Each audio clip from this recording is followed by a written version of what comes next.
안녕하십니까. 뉴스 플러스입니다. 경주 에이펙 슈퍼위크가 이틀째를 맞았습니다. 주요국 양자회담 일정도 대부분 윤곽이 잡힌 가운데 한미회담은 어느새 하루 앞으로 다가왔습니다. 경주 현장에 취재기자가 나가 있습니다. 김다연 기자.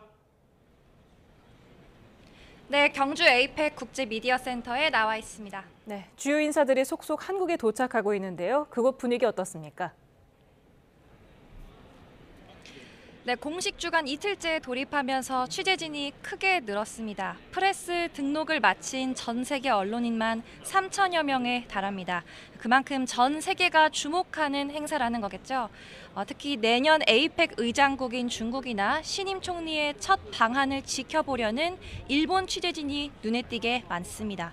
경호도 엄격해졌습니다. 오늘부터 출입할 때 가방, 소지품 검사가 이뤄지는 등 보안 검색이 시작됐습니다. 굵직한 주요국 정상들이 온다는 게 실감이 나는데요. 에이펙 공식 주간 2일차인 오늘은 이틀에 걸친 최종 고위 관리 회의가 마무리됐습니다. 외교통상 분야 실국장급들이 모여서 정상회의 리허설을 했다고 보시면 될 것 같은데요. 에이펙에서 도출된 내용은 법적 구속력은 없지만 만장일치 합의가 원칙이라서 정상회의에 앞서서 공동성명에 들어갈 문구를 조율하고 의제를 둘러싼 의견을 주고받는 겁니다. 참석자들은 이틀간 올해 핵심 의제인 인공지능과 저출생 등 인구 구조 변화 대응을 논의하고 경주 공동선언도 잘 마무리하자는 의지를 재확인했습니다.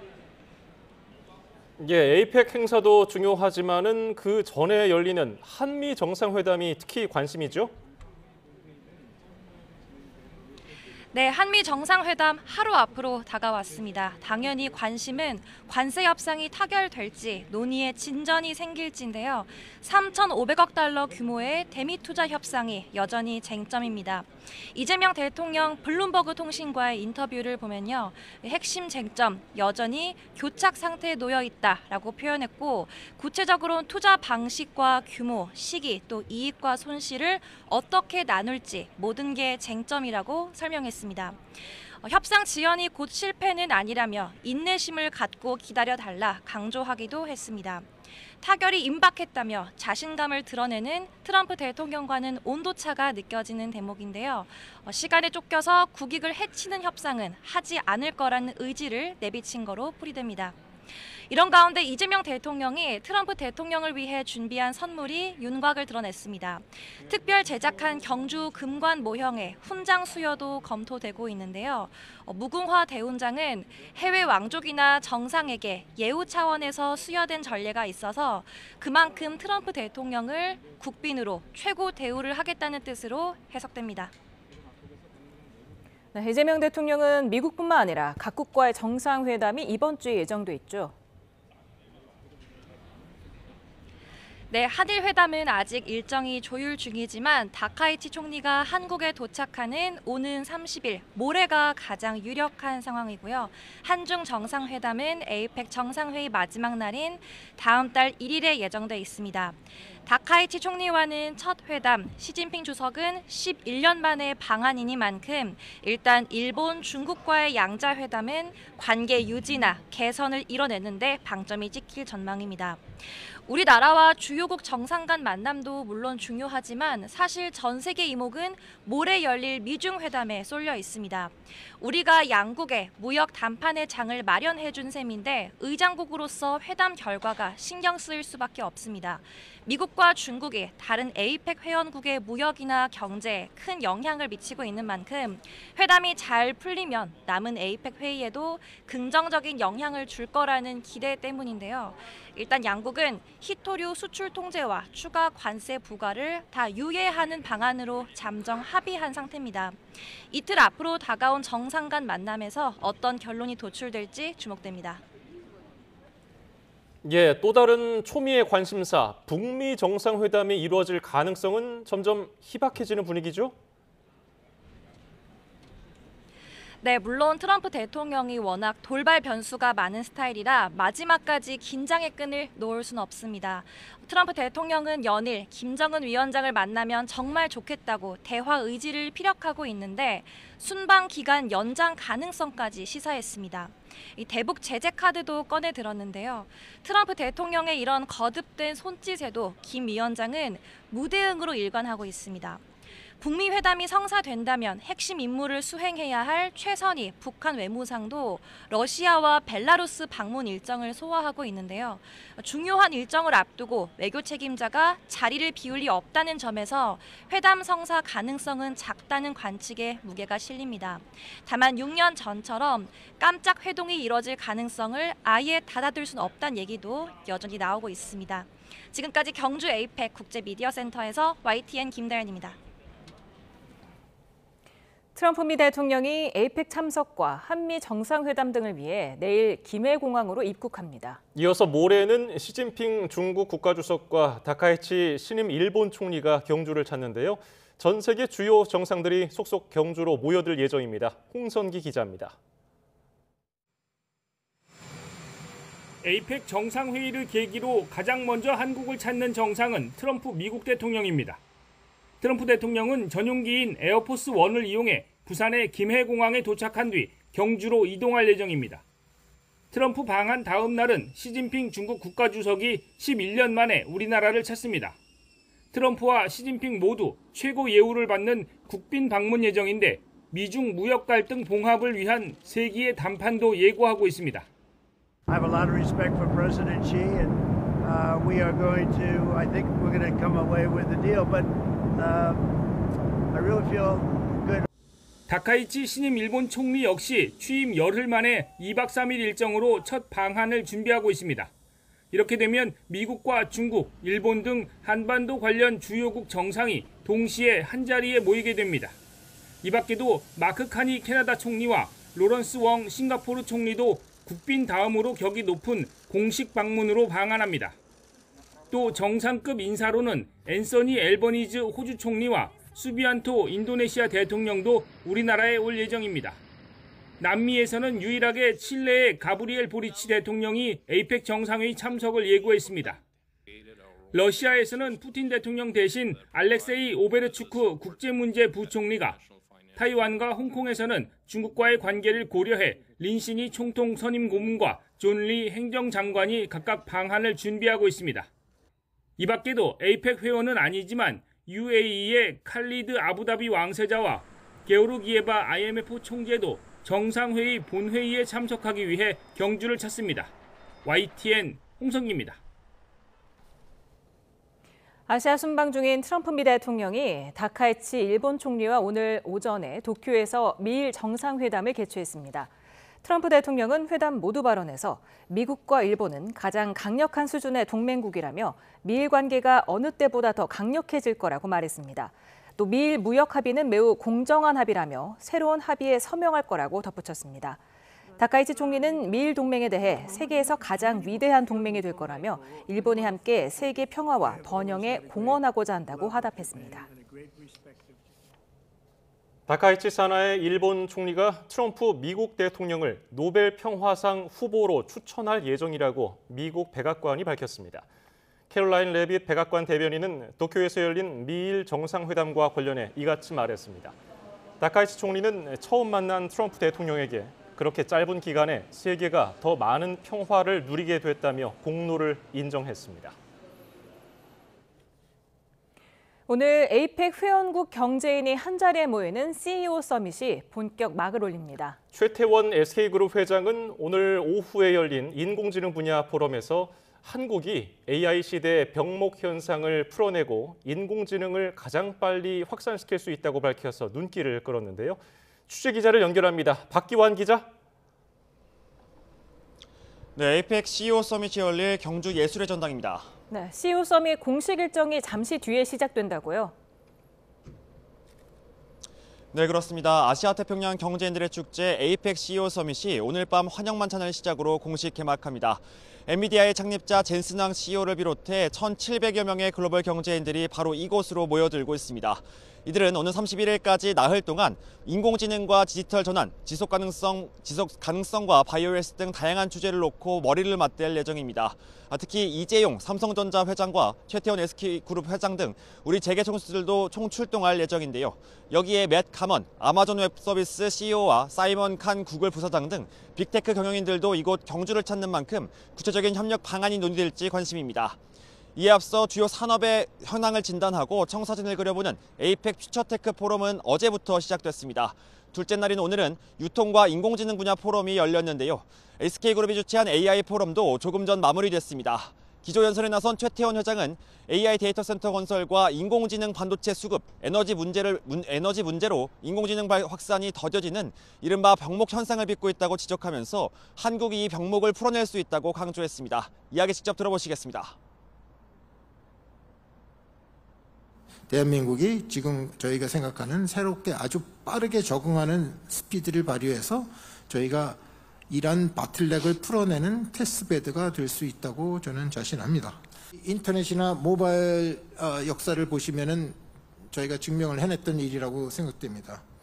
AI 역시 대한민국에서 가장 빠르게 확산되고 진화할 것이라고 생각됩니다. 최 회장은 또 한국이 AI 확산 사례의 벤치마킹 대상이 되면 전 세계 AI 발전에도 기여할 수 있다고 덧붙였습니다. SK의 포럼 현장에는 최수연 네이버 대표와 김경훈 오픈 AI 코리아 총괄 대표, 사이먼 밀러 메타 부사장 등 글로벌 AI 리더들이 모여 향후 발전 방향을 함께 논의했습니다.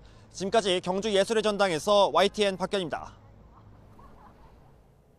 에이펙 정상회의를 기념해 경주에서는 우리 기업의 첨단 기술력을 선보이는 전시도 열리고 있습니다. 삼성전자는 2번 접는 스마트폰의 실물을 최초로 공개했는데요. 자율주행 휠체어와 초상화를 그리는 로봇까지 중소기업과 스타트업의 기술 경쟁도 뜨거웠습니다. 손효정 기자가 현장에 다녀왔습니다.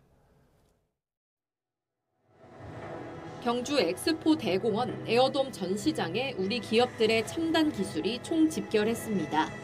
삼성전자는 올해 말 출시를 앞둔 2번 접히는 스마트폰 트라이폴드를 처음으로 선보였습니다. 유리 전시관을 통해서만 볼 수 있고 만져볼 순 없지만 왼쪽으로 접고 다시 오른쪽으로 접는 모습이 디스플레이로 구현됐습니다. LG는 세계 최초의 무선 투명 TV로 만든 초대형 샹들리에를 전시했습니다. SK는 데이터 센터, 반도체 인프라를 결합한 인공지능 생태계 기술을, 현대자동차는 자율주행과 지속 가능성을 주제로 수소존을 소개했습니다. 혁신적인 스타트업도 각사의 기술력을 뽐냈습니다. 디지털 방명록부터 자율주행 휠체어까지 최신 기술을 직접 체험할 수 있습니다. 카메라 센서를 가지고 이를 바탕으로 해서 자율주행을 해서 사용자가 목적지를 입력만 하게 되면 휠체어가 그 목적지까지 이동을 하도록 도와주고요. 그 다음 사용자가 사용할 수 있는 위치로 이동을 하게 됩니다. 만화 공포의 외인 구단으로 유명한 이현세 작가의 그림체로 초상화를 그려주는 로봇도 등장했습니다. 로봇은 제 사진을 촬영한 뒤 그걸 바탕으로 그림을 그리기 시작할 텐데요. 그럼 직접 초상화를 그려보겠습니다.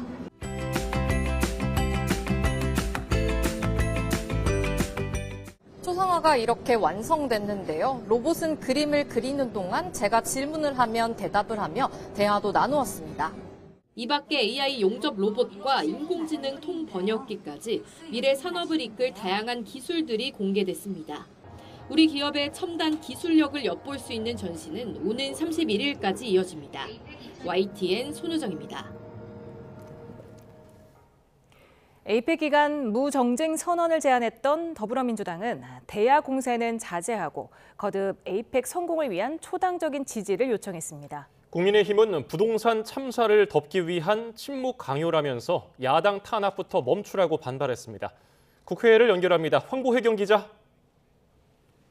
네, 국회입니다. 네, 어제 민주당이 무정쟁 주간을 제안했는데 국회 분위기 어떻습니까?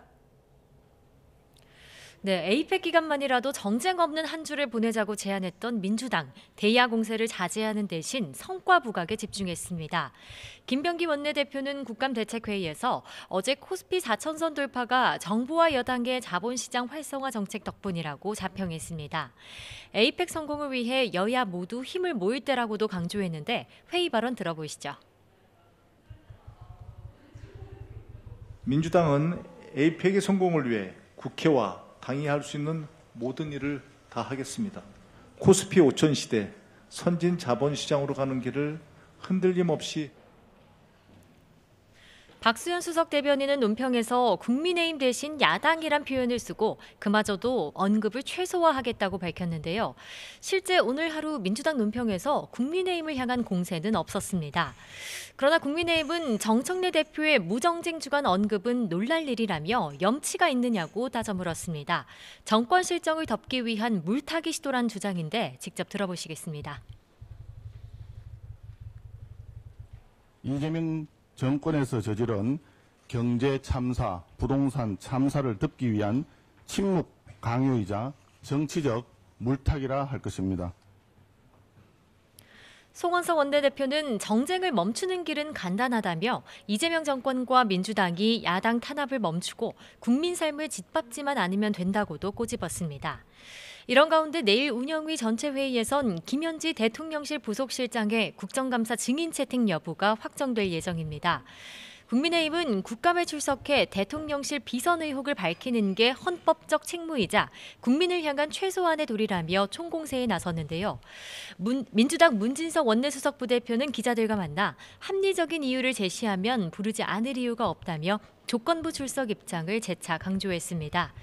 이런 가운데 여야 원내 운영수석 부대표는 오후 4시부터 국회에서 만나 운영의 안건을 논의하고 있는데요. 김현지 실장 증인 채택을 둘러싸고 여야가 합의에 이를지 주목됩니다. 예, 오늘은 8개의 상임위에서 막바지 국정감사가 진행됐는데요. 쟁점들 정리해 주시죠. 네, 정무위 종합감사에선 정부 부동산 대책을 둘러싼 야당의 질타가 이어졌습니다. 국민의힘 소속 윤한홍 정무위원장은 이찬진 금융감독원장이 지난 국감 때 내놓겠다던 집이 18억 원에서 며칠 만에 22억 원으로 폭등했다면서 정책 효과가 없다는 뜻이라고 지적했습니다. 민주당 일각에서 보유세 강화를 언급한 것도 이를 뒷받침한다고 주장했는데요. 윤창렬 국무조정실장은 부동산 시장이 안 좋으니 모든 가능성을 열어놓고 있다고 답했습니다. 행안위는 3년 만에 경남도청 국정감사를 진행했는데 박완수 경남도지사가 공천 과정에서 명태균 씨에게 도움을 받았는지가 주요 쟁점이었습니다.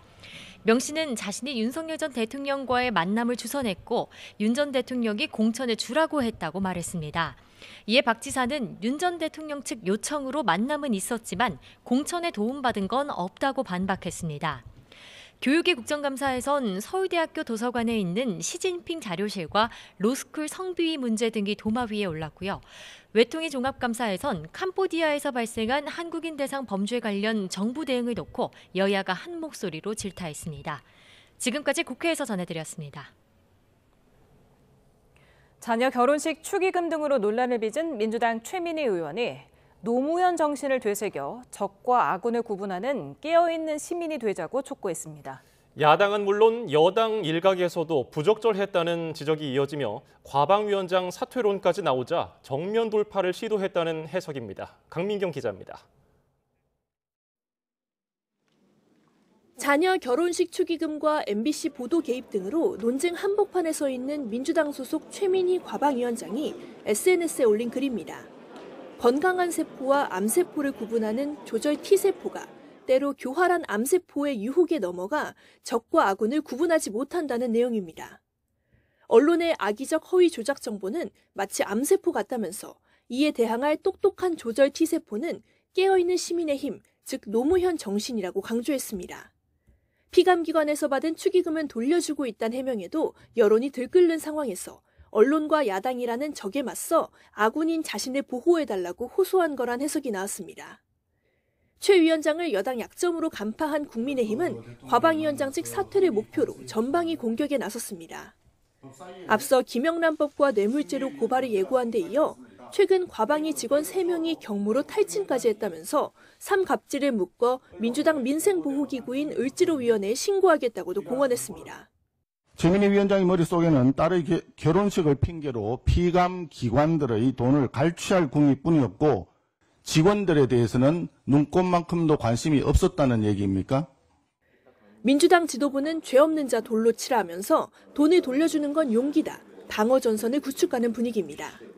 그런 이해충돌의 어떤 축의금이나 부의금이나 이런 것들을 골라서 돌려주려고 하는 노력을 해본 사람이 있는가? 저는 없습니다.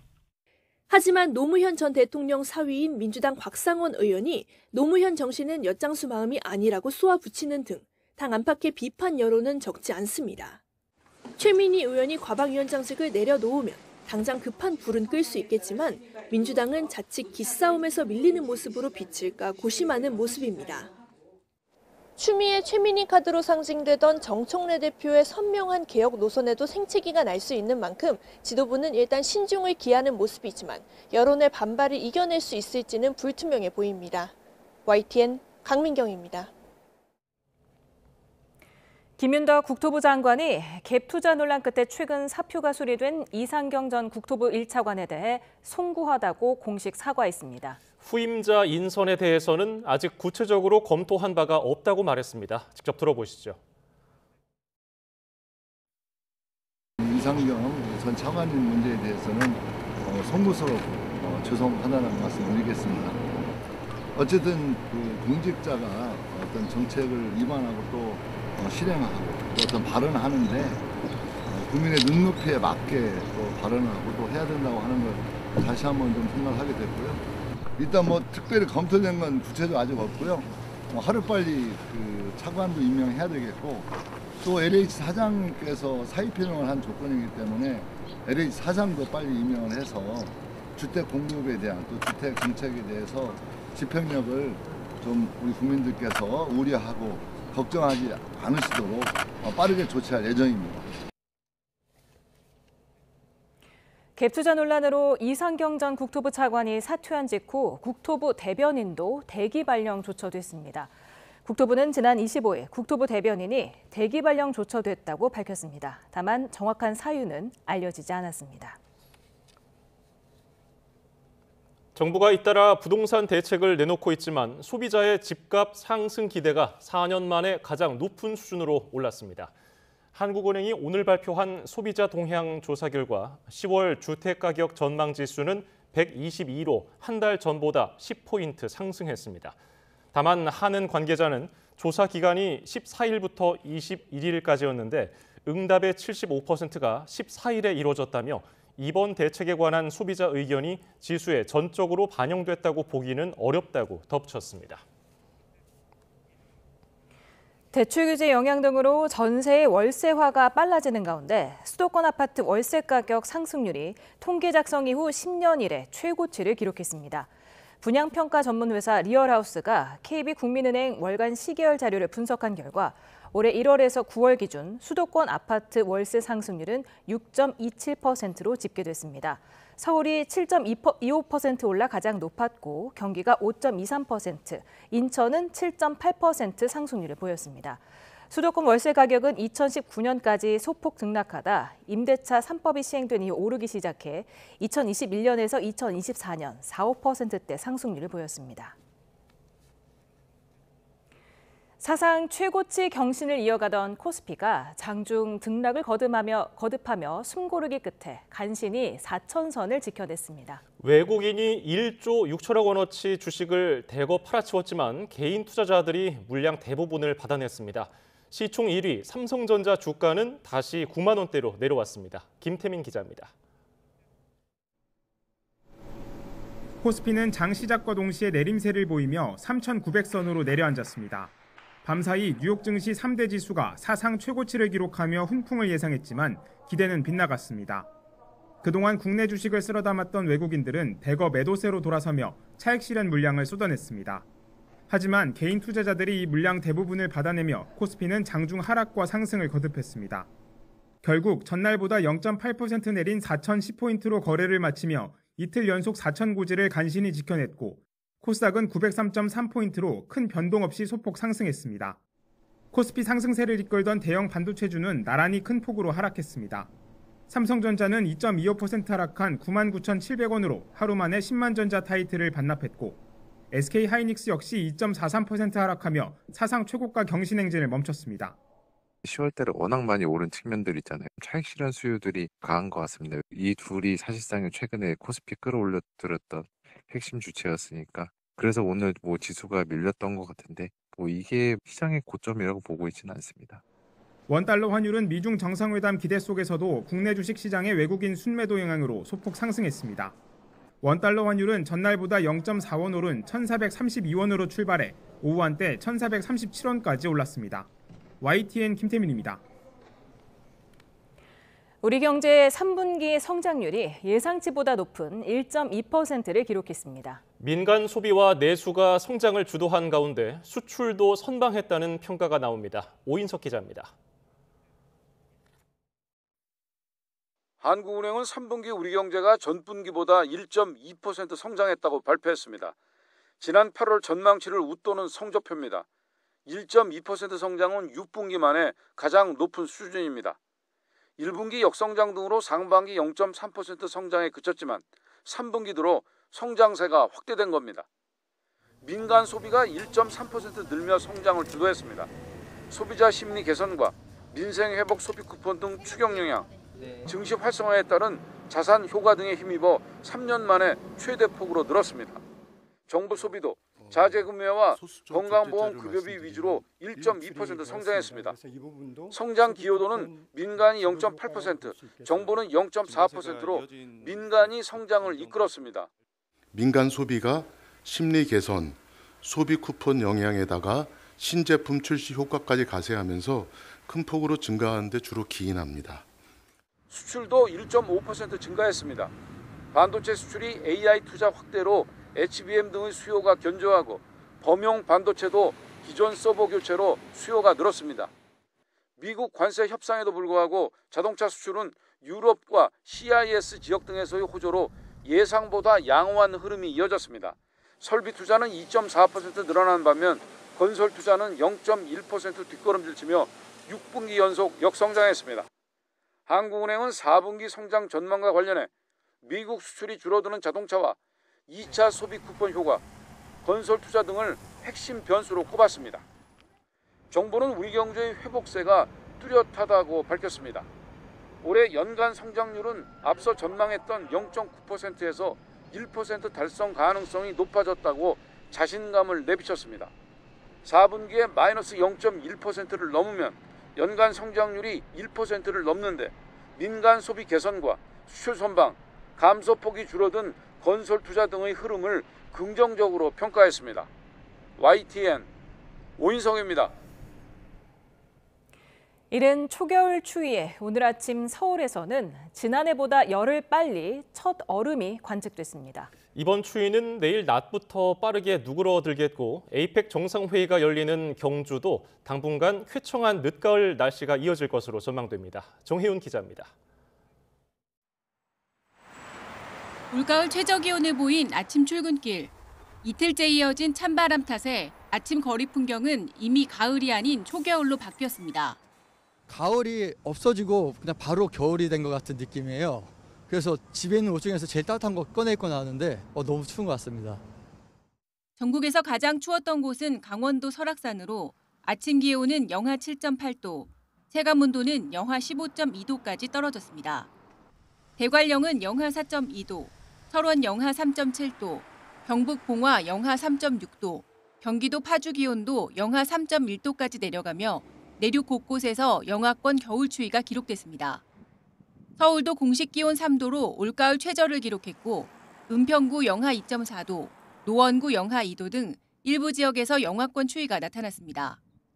이로 인해 중부에서 경북 내륙으로 한파특보가 확대한 가운데 서울 등 수도권과 안동 등 곳곳에서 첫 서리와 첫 얼음이 관측됐습니다.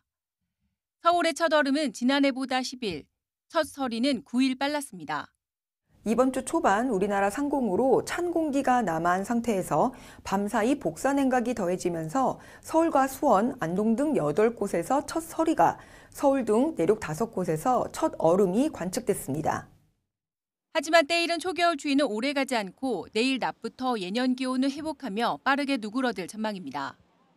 주 후반 중부와 남부 일부에 가을비가 내린 뒤 일시적으로 쌀쌀해지겠지만 기온이 크게 떨어지진 않겠습니다. 에이펙 정상회의가 열리는 경주는 주말과 휴일까지 비 예보 없이 비교적 쾌청하고 일교차 큰 날씨가 이어질 것으로 보여 당분간 전형적인 늦가을 날씨가 펼쳐질 전망입니다. YTN 정혜윤입니다.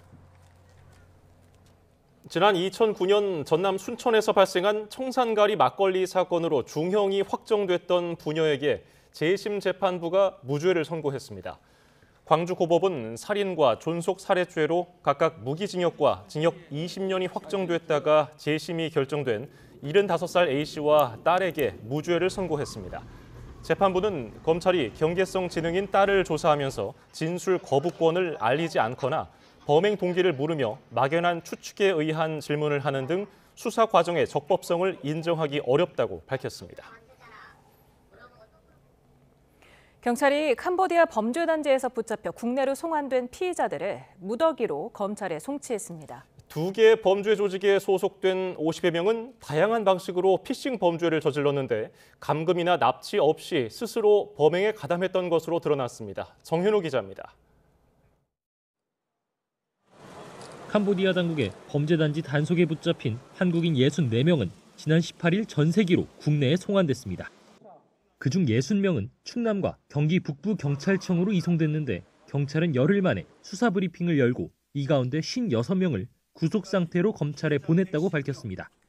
충남경찰청은 수사한 45명 전원을 구속 송치했는데 이들이 속한 A조직은 푸놈펜에서 게스트하우스 건물 9개를 빌려 범행을 저지른 것으로 드러났습니다. 이들은 5개 팀으로 나뉘어 조건 만남 사이트 가입비 명목으로 돈을 뜯어내거나 서울 강남에서 허위 코인 투자 세미나를 열고 투자금을 받아 챙기는 등의 수법을 활용했습니다. 이렇게 피해자 110명으로부터 93억여 원을 가로챈 것으로 조사됐습니다. 상장하고 팔면은 당장 한 달 단기에 팔아도 수익을 꽤 많이 들어요. 지금 파는 거지. 조직원들은 모두 지인 소개나 인터넷 광고 등을 보고 스스로 범죄에 가담한 것으로 파악됐습니다. 또 대부분 현지에서 붙잡힌 뒤에도 총책이 캄보디아 당국에 로비를 해 자신들을 풀려나게 해줄 것이라 믿고 대사관의 도움과 귀국을 거부했던 것으로 확인됐습니다. 일부 피의자는 조직 내에서 폭행을 당했다고 주장하지만 구금 과정에서 말을 맞춘 정황이 나오는 등 신빙성은 낮다고 판단됩니다. 경기 북부경찰청이 구속 송치한 B조직 소속 한국인 11명도 사기라는 걸 알고도 범행을 저지른 것으로 조사됐습니다.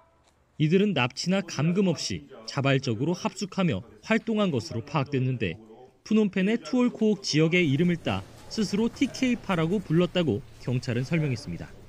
주로 SNS에 이성만남 광고를 낸 뒤 회원가입과 인증에 필요하다며 돈을 뜯어냈는데 현재까지 확인된 피해자는 36명, 피해 금액은 16억 원에 달합니다.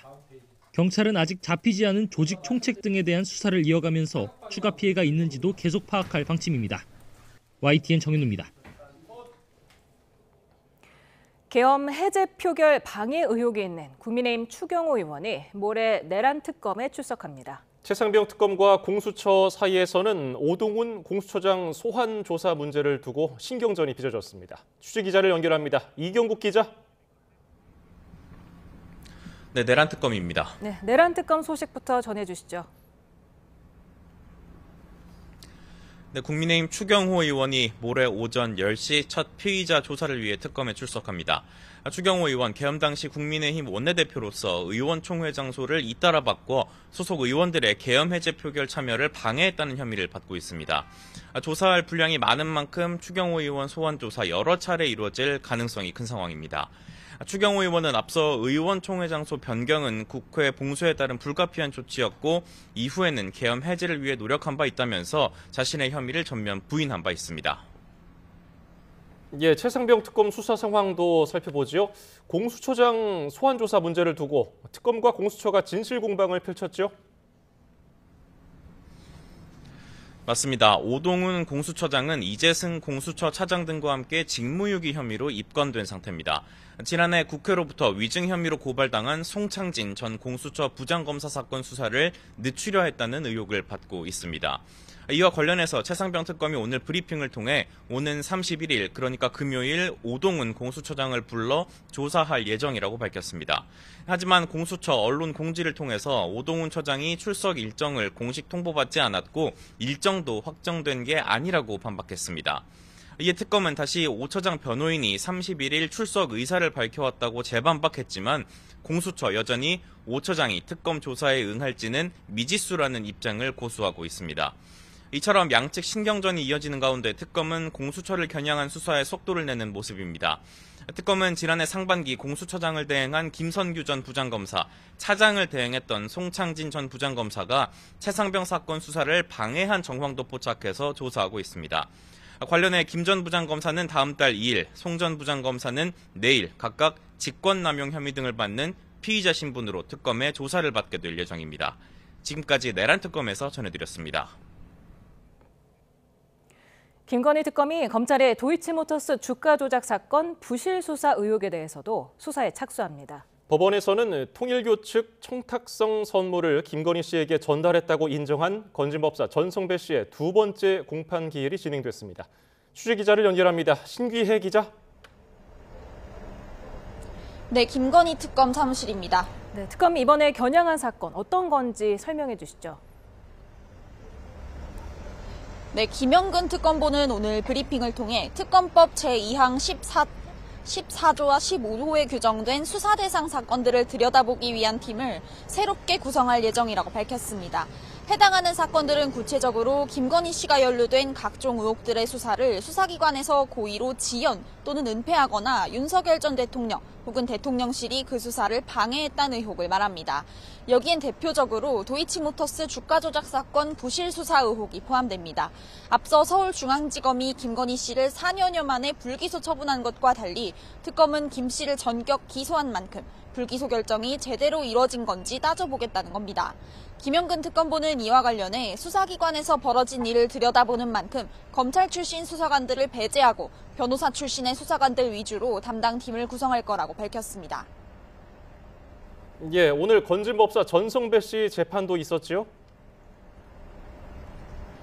네, 오늘 재판에서는 증거조사에 앞서 재판부가 전 씨에게 직접 선물을 전달한 경위와 관련해 진술을 번복한 이유를 물었습니다. 이에 대해 전 씨는 수사 과정에선 책임을 모면하려는 마음으로 선물을 잃어버렸다는 취지로 진술했는데 법정에서는 진실을 말하고 처벌받는 게 맞겠다는 생각이 들어 진술을 바꿨다고 이야기했습니다. 재판부는 수사 과정에서 김건희 씨 쪽에 회유가 있었냐고도 물었는데 전 씨는 정확히 기억나진 않지만 외압이 많았다고 답하기도 했습니다. 오늘 법원에서는 통일교 현안 청탁과 함께 정치자금 1억 원을 받은 혐의로 구속 기소된 권성동 국민의힘 의원의 첫 공판기일도 예정돼 있었는데 재판을 1시간 앞두고 갑작스럽게 일정이 변경됐습니다. 법원은 담당 재판부의 앞선 재판 절차가 늦어져 부득이 일정을 바꾸게 됐다고 설명했는데요. 권 의원의 첫 재판은 다음 달 3일 진행될 예정입니다. 지금까지 김건희 특검 사무실에서 YTN 신기혜입니다.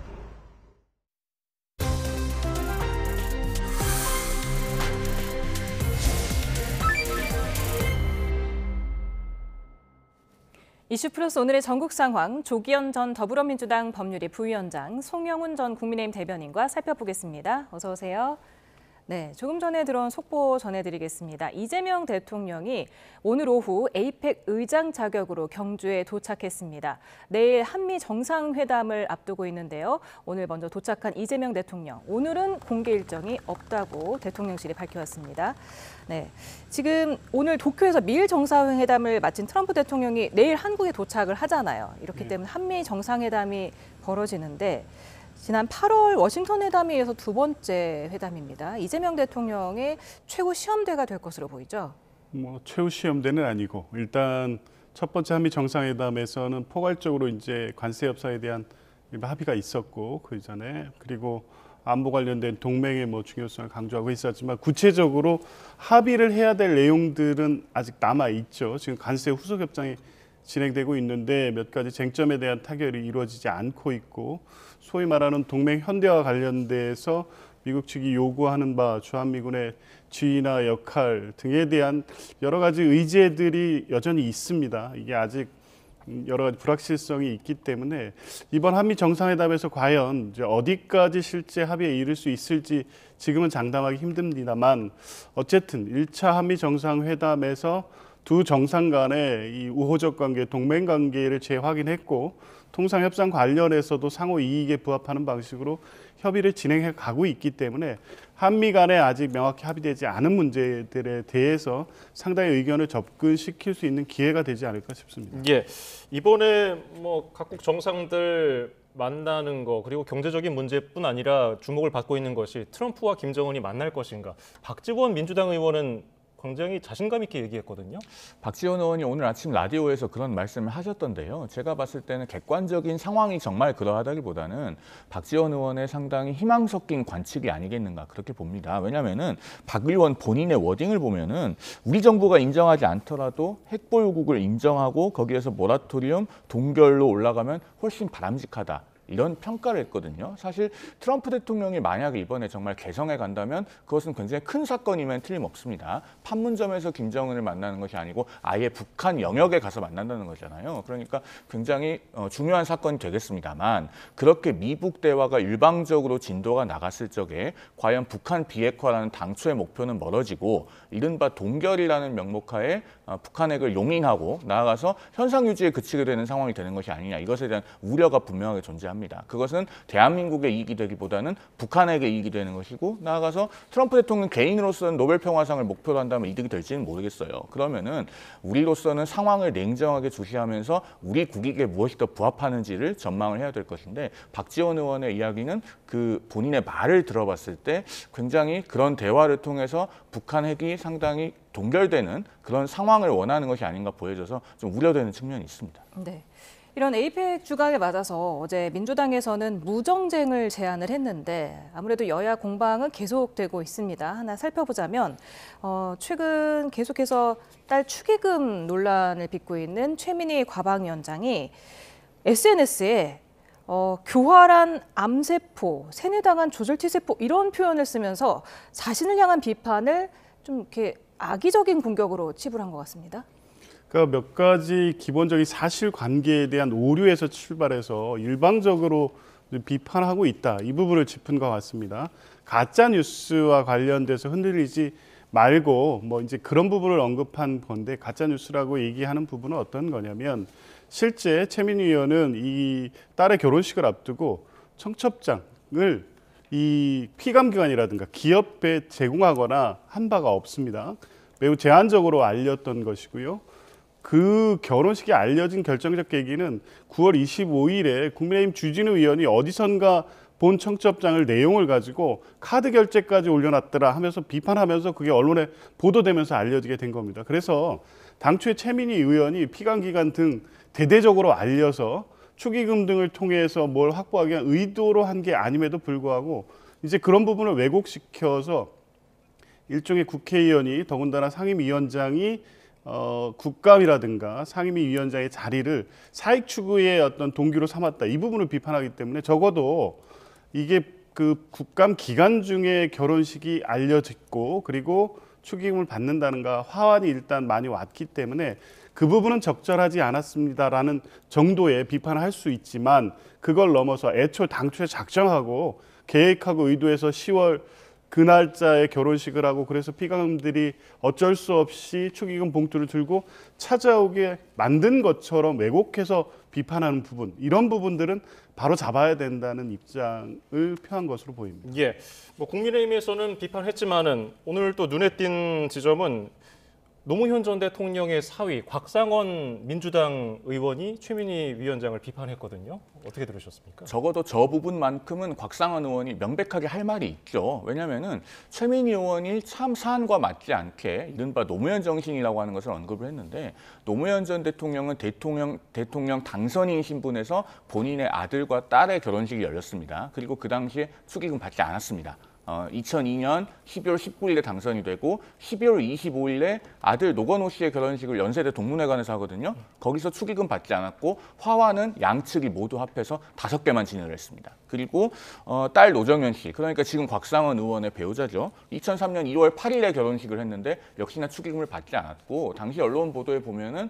축의금을 신랑 측 부모에게 전달하려고 했으나 극구 사양했다. 이런 보도들까지 있습니다. 그러니까 도저히 사안의 내용과 맞지 않게 이른바 노무현 정신이라고 하는 걸 언급한 겁니다. 이쯤 되면은 최민희 의원은 유체이탈 화법이다라고 하는 비판을 받아도 할 말이 없는 것이고 이른바 노무현 정신이라고 하는 것은 최민희 의원 본인이 학습하고 내면화하셔야 되지 않겠는가 그런 생각마저 드는 장면입니다. 네, 노무현 전 대통령뿐만 아니라 문재인 전 대통령 그리고 황교안 전 총리, 황우여 전 국민의힘 비대위원장도 자녀 결혼식에서 축의금을 거절한 것으로 알려졌는데 최민희 의원이 왜 노무현 정신을 강조했을까요?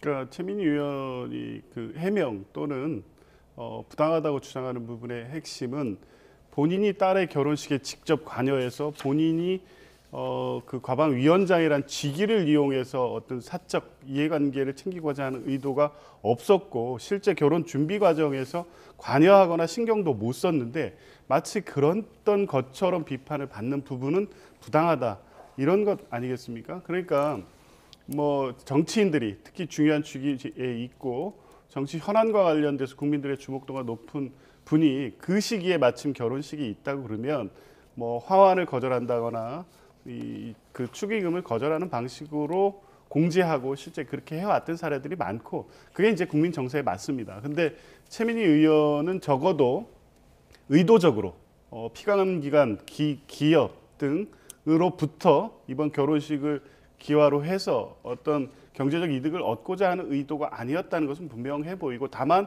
꼼꼼히 신경 써서 과거의 문재인 전 대통령, 노무현 대통령 사례와 같이 이런 구설에 휘말리지 않도록 매우 숙고했고 그 준비 과정을 했었어야 된다는 점, 이 부분에 대해서는 본인도 인정하고 있는 거 아니겠습니까? 그럼에도 불구하고 자꾸 사실관계를 왜곡해서 비판하는 부분들, 이런 것들을 연결시켜서 노무현 대통령이 과거에 허위 사실로 부당한 정치적 공격을 받고 결국에 이 안타까운 이 상황으로 갔던 이런 부분들을 연상시키고자 하는 의도가 아니었나 싶습니다. 예. 제가 좀 반론을 드려도 될까요? 제가 저 결혼식 현장에요. 10월 18일에 다녀왔습니다.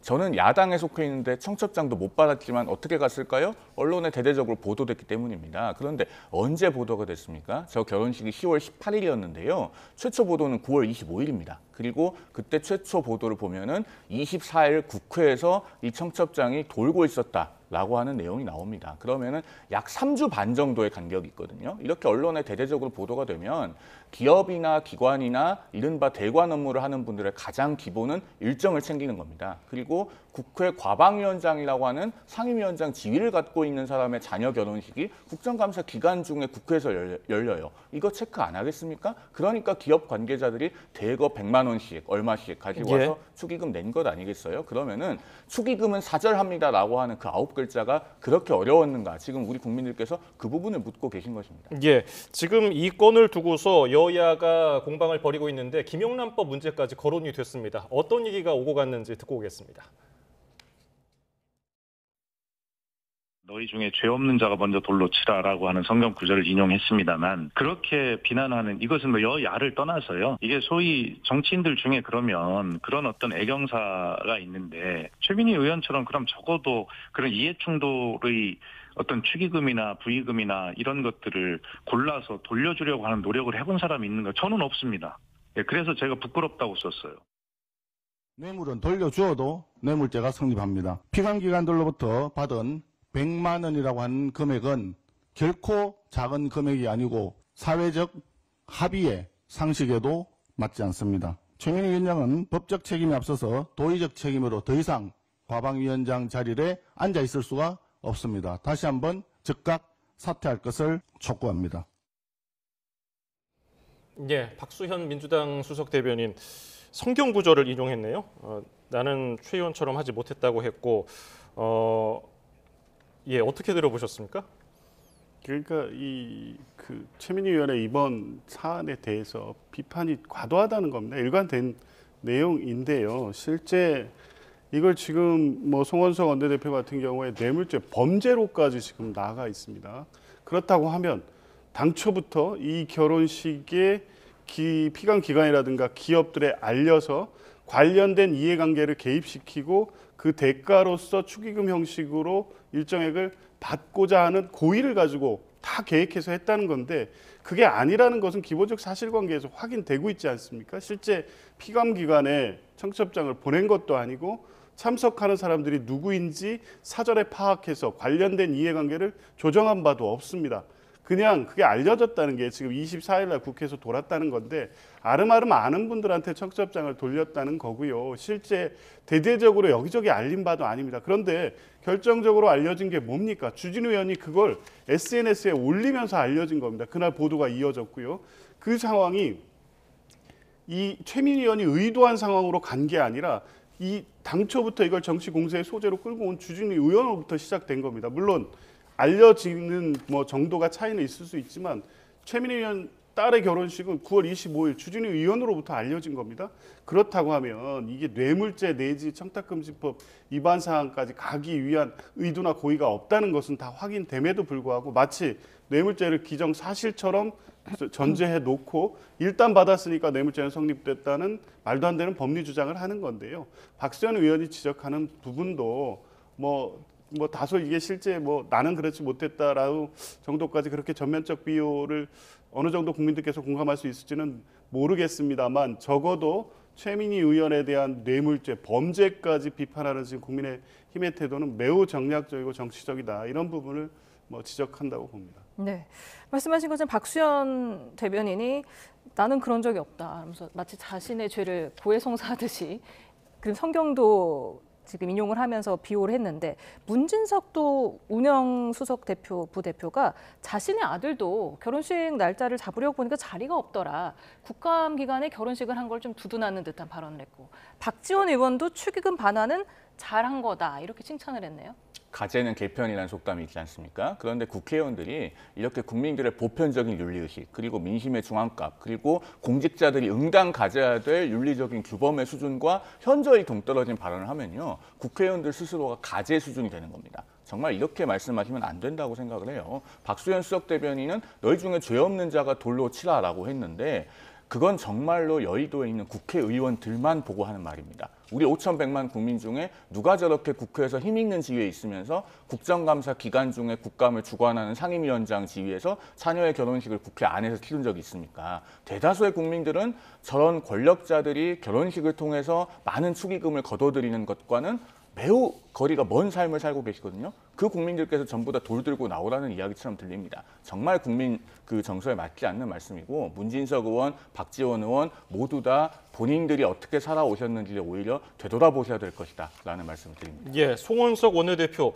뇌물은 돌려주더라도 뇌물죄가 된다고 했는데 국민의힘에서는 고발 조치하는 겁니까? 그렇죠. 왜냐하면요, 우리 하위직 공무원들 같은 경우에는 이 100만 원 정도 본인의 업무와 관련이 있는 기업체 관계자들로부터 축의금으로 받으면 뇌물로 처벌이 됩니다. 심지어 1987년 대법원 판례는 20만 원을 축의금으로 받았는데 뇌물이 맞다라고 인정한 사례도 있어요. 국회의원은 직무 관련성의 범위가 굉장히 넓습니다. 그리고 일반적으로 뇌물죄의 법리를 봐도요. 법령상 일반적인 직무 권한에 속하는 직무 등 공무원이 그 직위에 따라서 공무로 담당하게 될 일체의 직무를 그 직무 관련성의 범위를 보고 있습니다. 그런데다가 기업이나 기관의 관계자들이 와서 100만 원씩의 축의금을 낼 때 그것이 정말 친교나 친분에 의한 것이겠습니까? 그러니까 당연히 수사를 받아봐야 되는 것이죠. 그리고 아마 최민희 의원 쪽에서는 이것을 돌려줬으니까 문제가 없다라고 주장하겠지만 대법원 판례상으로는요. 뇌물인지 모르고 이를 받았다가 뇌물임을 알고 즉시 반환해야 됩니다. 이 즉시의 핵심이 있기 때문에 지금 어느 정도의 시간적 간격을 두고 돌려준 것인가 이 부분에 대해서도 명확한 사실관계 규명이 필요하다고 생각합니다. 그러니까 뇌물죄와 관련해서는 범죄 거의 법조인들 많으시잖아요. 고의 있어야 되고요. 대가성이 있어야 되고 그게 구체적이어야 됩니다. 그냥 이러한 계기로 특히 축의금 같은 형식으로 돈을 받았다는 사유만으로 뇌물죄가 성립되지는 않습니다. 과거 판례 그 사례도 구체적인 직무 관련성 이 내용이 사전에 있었기 때문에 축의금이라는 형식 자체가 불가 매수성 그러니까 공무원의 직위를 이익 추구의 이 도구로 사용했다는 부분이 인정된 것이지 그냥 축의금을 받았다는 사유만으로 뇌물죄가 성립되지는 않습니다.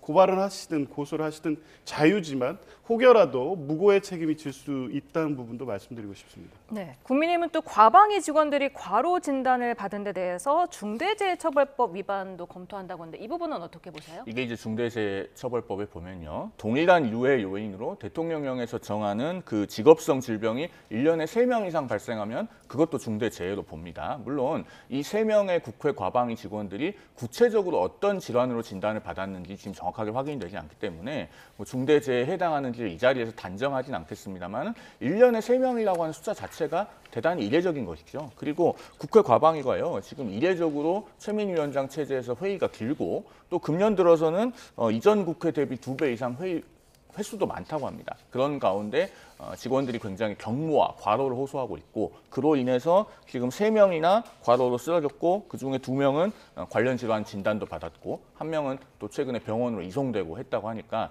이런 부분에 대해서는 중대재해에 해당하는지 면밀하게 들여다볼 필요가 있다고 봅니다. 예, 주진우 국민의힘 의원은 이재명 대통령 아들 결혼식까지 언급을 했습니다. 이해 충돌이 없는지 내용을 밝혀야 한다고 했는데 이 부분은 어떻게 보십니까? 그러니까 지금 국민의힘의 야당 내지 이재명 정부에 대한 공격은 하여간 무슨 소재만 있으면 확대하고 과장하고 왜곡해서 공격하는데요. 그게 비상계엄 내란 이후에 새 정부 출범하고 여전히 정부에 대한 지지율이 높고 그리고 이제 부동산 정책 이후에 비판 여론이 생겼음에도 불구하고 그것이 국민의힘에 대한 지지율 상승으로 전혀 이어지지 않기 때문에 궁여지책으로 정치 공세만 펼치고 있는 겁니다. 이게 이재명 대통령 아들 결혼식까지 끌고 갈 문제입니까? 그리고 이재명 대통령 아들 결혼식은 실제 아는 분들 몇몇만 초청해서 하는 방식으로 진행이 됐고요. 거기와 지금 최민희 의원 결혼식 이걸 다 묶어서 지금 그렇게 비판하는 것이 과연 합당한 비판인지 묻고 싶습니다. 앞으로 계속 이런 방식으로 비판할 것 같은데 만약 이게 통했다면 국민의힘이 지지율이 지금 횡보하고 있겠습니까? 이 정부에 대한 기대 여론이 지금 이렇게 유지될 수 있겠습니까? 이런 정치적 정략적 비판 말고 생산적인 내용 그리고 정부와 이 여당의 부족한 부분에 대해서 비판하고 대안을 제시하거나 하는 쪽의 비판이 오히려 국민의힘의 향후의 어떤 정치적인 이 입지에 있어 도움이 되는 것이지 이런 맹목적인 비판에 대해서는 국민들도 귀 기울이지 않습니다. 네. 네, 또 여야 공방이 계속해서 이어지고 있는 부동산 문제도 좀 보겠습니다. 이찬진 금감원장이 어제 사과를 하면서 자녀에게 증여하려던 계획을 바꾸고 이제 부동산에 내놨다고 했는데 이로 인해서 공간이 좁아져서 가족이 고통스러울 것이다. 이런 고통을 인내하겠다. 이렇게 말했는데요.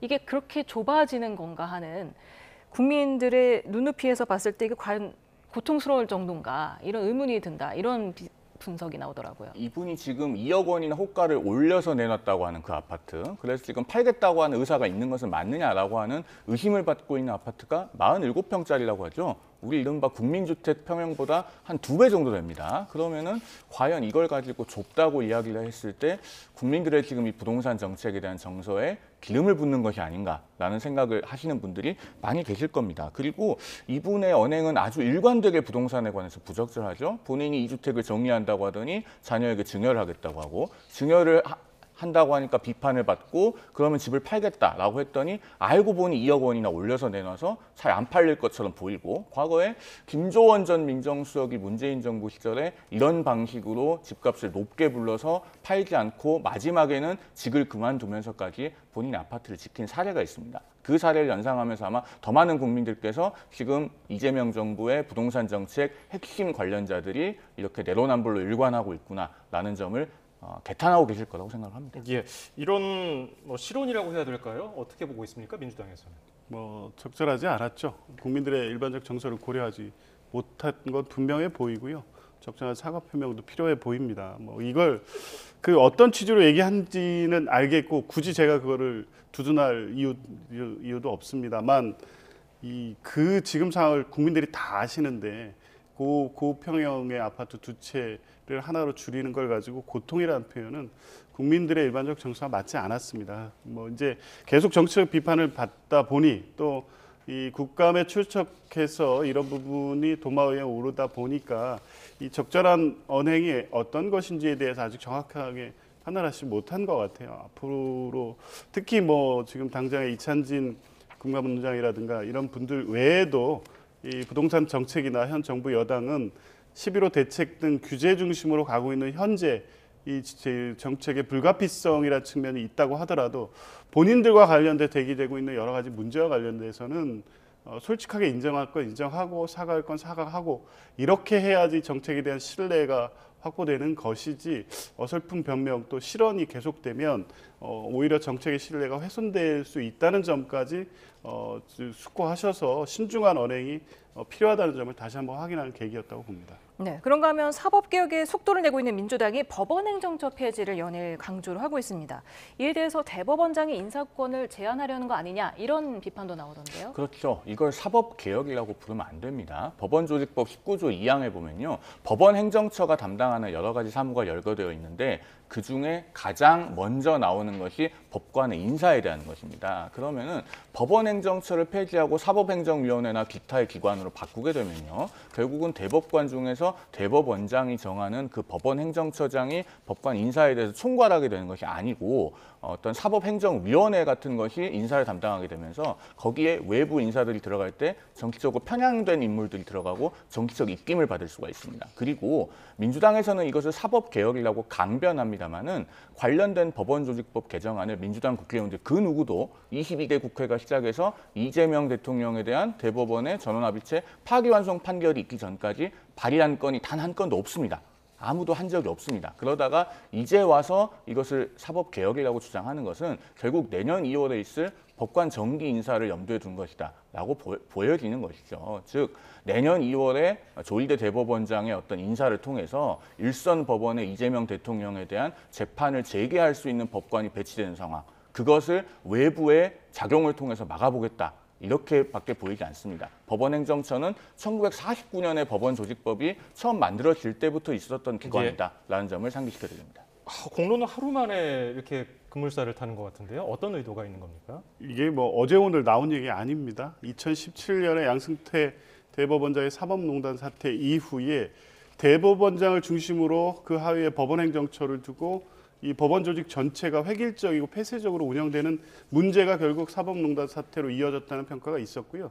21대 국회에서 그래서 이탄희 위원장이 이 법원조직법 개정안을 낸 바가 있습니다. 그때 나왔던 얘기고요. 구체적 안까지 마련돼 있습니다. 이번 국회에서 개정안을 제출하지 않았을 뿐이고 민주당 내에는 관련된 대안이 상세하게 규정이 돼 있는 법안 개정안이 있고요. 거기에는 사법행정위원회를 통해서 사법행정을 열린 방식, 국민들이 참여할 수 있는 방식으로 만들겠다는 것이고 그렇게 함으로써 실제 이 법원 이 판결의 어떤 실소유자인 국민들이 투명한 사법행정을 할 수 있도록 구현하자는 겁니다. 그래서 사법행정위원회 구성에서부터 법관, 변호사, 또 행정 전문가 등을 참여시키고 그를 통해서 인사, 조직 등 사법행정을 총괄하게 한다는 것이기 때문에 그게 법원행정처를 대체한다고 해서 법원 조직 전체 운영이라든가 이 법원의 공정성, 객관성 운영에 어떤 문제가 발생한다고 볼 수는 없습니다. 다만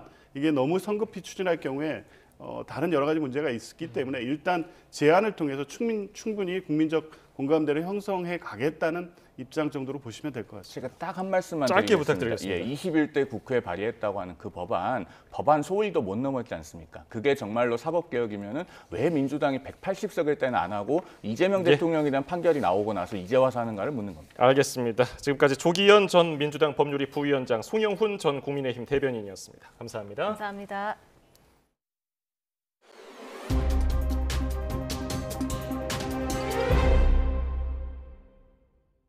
올해 육아휴직 사용자가 이미 지난해 연간 휴직자를 넘어섰고 3명 중 1명 이상은 아빠 휴직자인 것으로 조사됐습니다. 정부는 일가정 양립에 필수적인 육아휴직을 더 활성화하기 위해서 특히 중소기업에 대한 지원을 확대할 계획입니다. 이문석 기자입니다.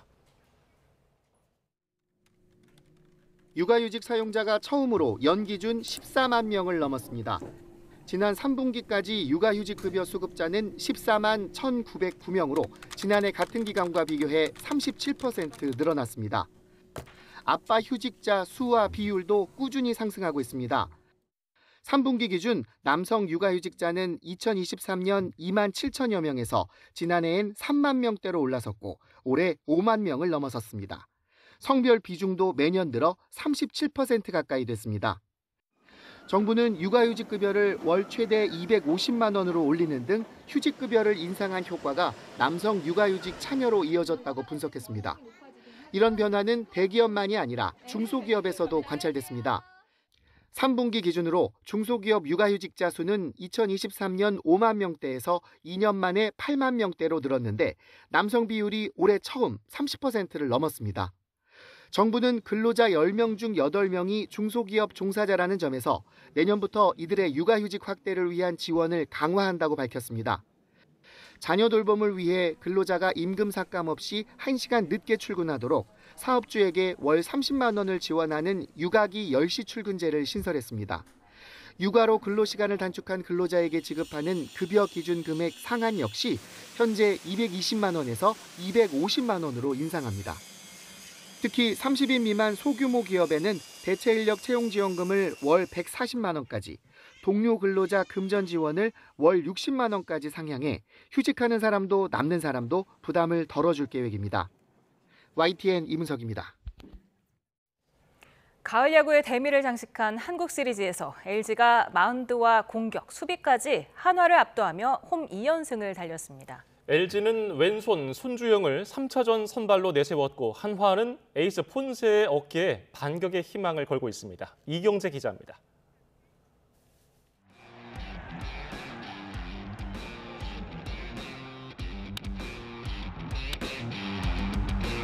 점수가 필요할 때마다 꼬박꼬박 적시타가 터졌고 위기에선 공을 넘겨받은 투수들이 한화 방망이를 잠재웠습니다.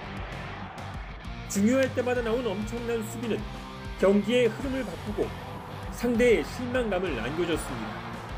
벤치와 팬들이 원하는 대로 LG는 LG다운 야구로 2년 만에 통합 우승에 성큼 다가섰습니다. 4회 초에 김진성 선수가 2사 만루 찬스를 막아주면서 또 경기의 흐름을 상대한테 넘겨주지 않고 우리 쪽으로 유지할 수 있었고 선발이 안 좋은 부분들을 타격에서 받쳐주면서 오늘 좋은 경기로 이어졌다고 생각을 합니다. 반면 한화는 믿었던 선발이 두 경기 모두 무너지면서 힘을 쓰지 못했습니다. 타선은 상대 불펜에 철저하게 막혔고 불을 끌어나온 불펜 투수들은 달아오른 LG 방망이를 막아내지 못했습니다.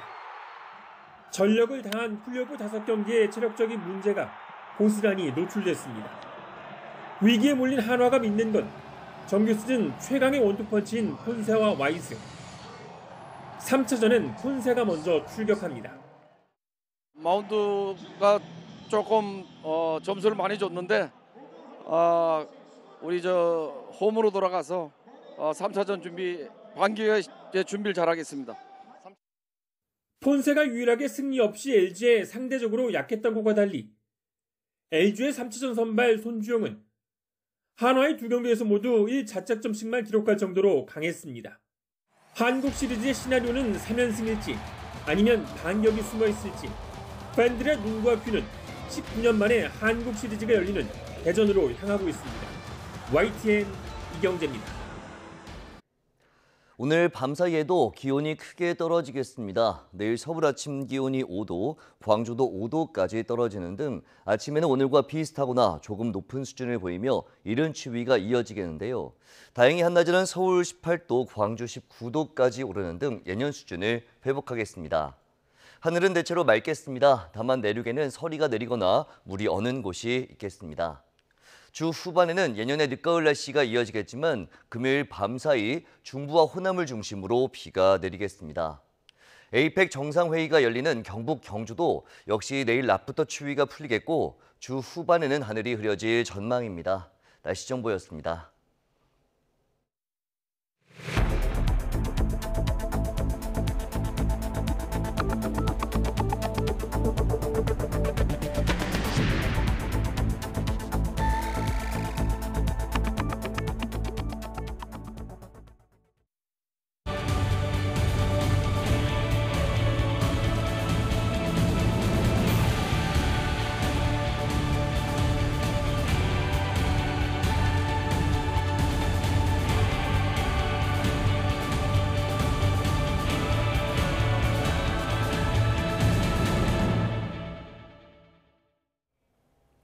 아세안 정상외교를 마치고 귀국한 이재명 대통령이 오늘 경주에 도착했습니다. 내일부터 아시아 태평양 경제협력체 APEC 정상회의 의장으로서 공식 일정을 소화하는데요. 미국과 중국, 일본 등 주요국 정상과 양자회담도 잇따라 예정돼 있습니다. 나혜인 기자입니다. 이재명 대통령은 APEC CEO 서밋 개막식에 특별 연사로 나서 경주에서의 일정을 시작합니다. 정상회의 의장으로서 엔비디아 창립자 젠슨 황을 비롯한 세계적 기업인들의 방한을 환영하고 APEC의 협력 의지를 강조할 것으로 보입니다.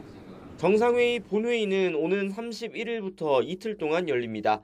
이 대통령은 회의를 직접 주재하며 APEC 회원 간 무역 투자 증진과 인공지능 인구 구조 변화에 대비한 새로운 성장 방안 논의를 이끌 예정입니다.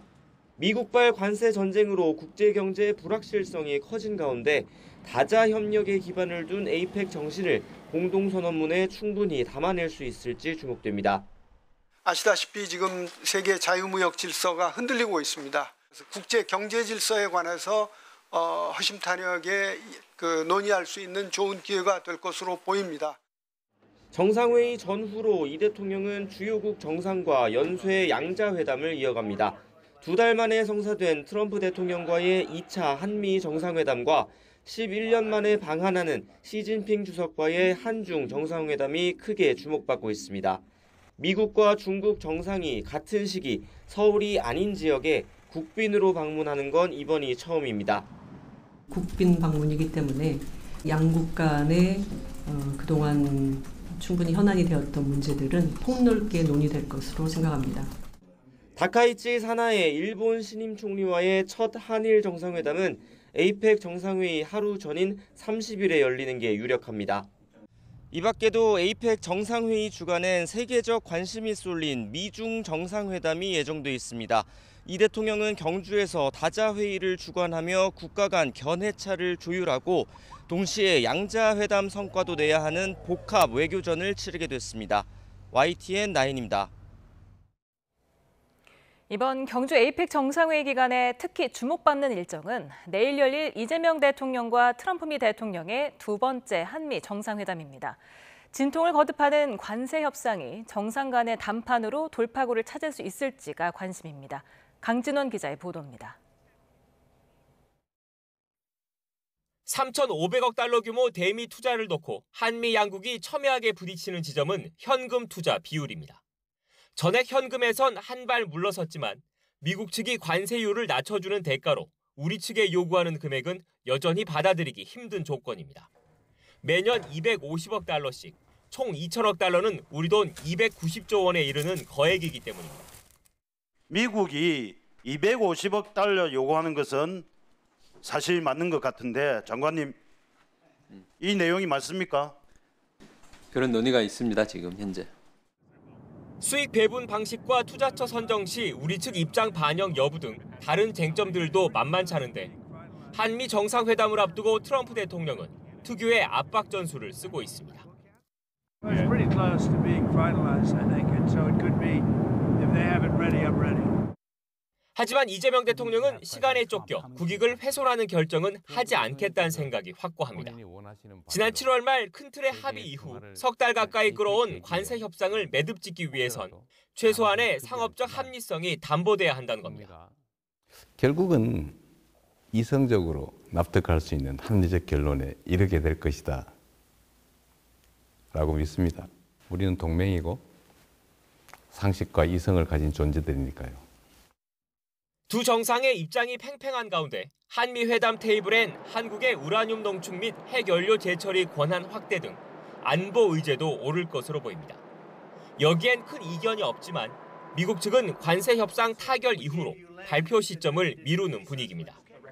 안보를 지렛대 삼아 통상 분야에서 우리를 더 몰아붙이려는 전략으로 분석됩니다. 이 밖에도 이재명 대통령은 이번 한미 회담을 통해 한반도 비핵화 원칙을 재확인하고 북미 대화 분위기가 실질적인 남북관계 개선으로 이어지게 하는 노력 등을 이어갈 것으로 보입니다. YTN 강준원입니다. APEC 정상회의를 계기로 한미일 외교수장이 내일 경주에서 만나 회담을 엽니다. 외교부는 조현 외교부 장관과 마코 루비오 미 국무장관 그리고 모테기 도시미스 일본 외무상이 참석하는 한미일 외무장관 회담이 내일 오후 경주에서 열린다고 밝혔습니다. 회의에서는 최근 내각 지도부가 바뀐 일본과의 한미일 협력 기조를 계속 이어나가기 위한 논의가 이뤄질 것으로 보입니다.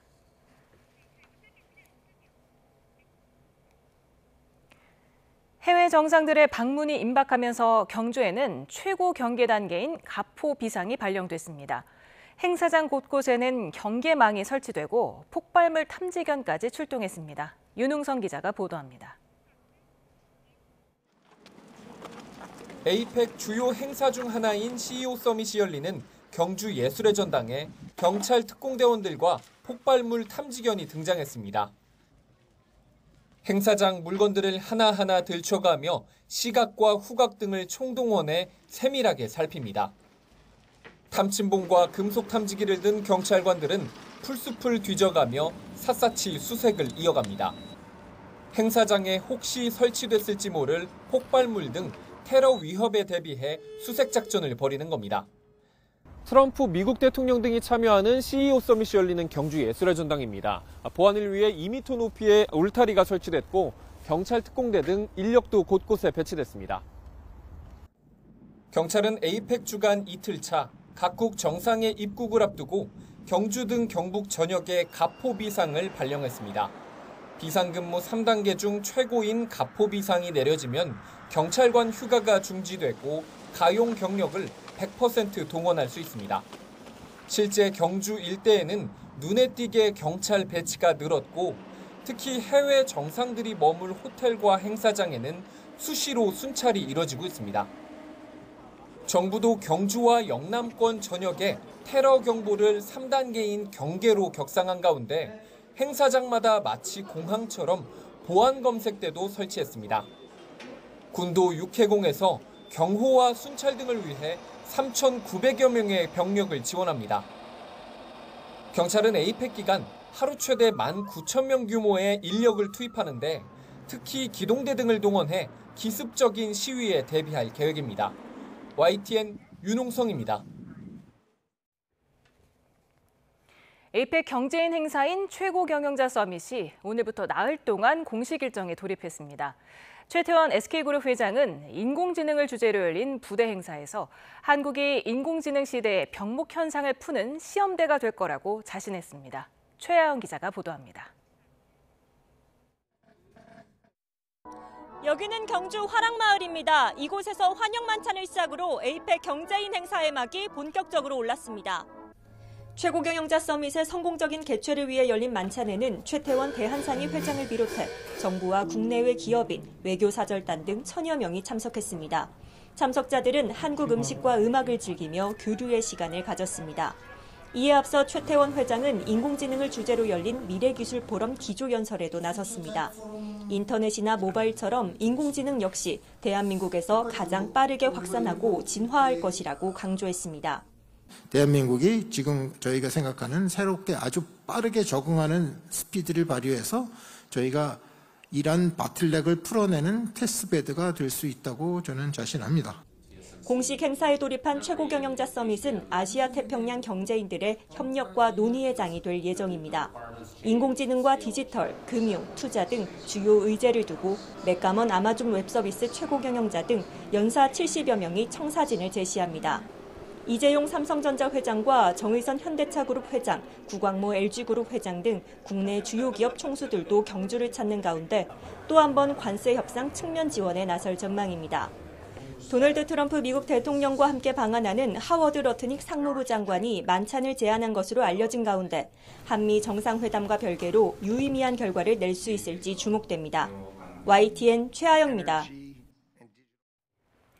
에이펙 정상회의를 앞두고 개최지 경주가 세계 각국에서 온 방문객들로 북적이고 있습니다. 관광지마다 여느 때보다 많은 외국인 관광객들이 몰리면서 국제행사 분위기가 한층 달아올랐습니다. 김근우 기자가 보도합니다. 한옥 카페 앞에 선 외국인 관광객들 얼굴에 웃음꽃이 피어납니다. 가을바람을 맞으며 시범빵과 호떡 등 유명한 K푸드도 맛봅니다. 에이펙 정상회의와 함께 경주 대표 관광지 황리단길에 세계인의 발길이 이어지고 있습니다. With all the music, dances, street food, and the best thing was that all the graves have beautiful light shows, and I can watch it during the night. So I think Gyeongsho during the night was my best thing here. 정상회의 기간 경주를 찾는 각국 정상과 대표단은 약 2만 명에 달합니다.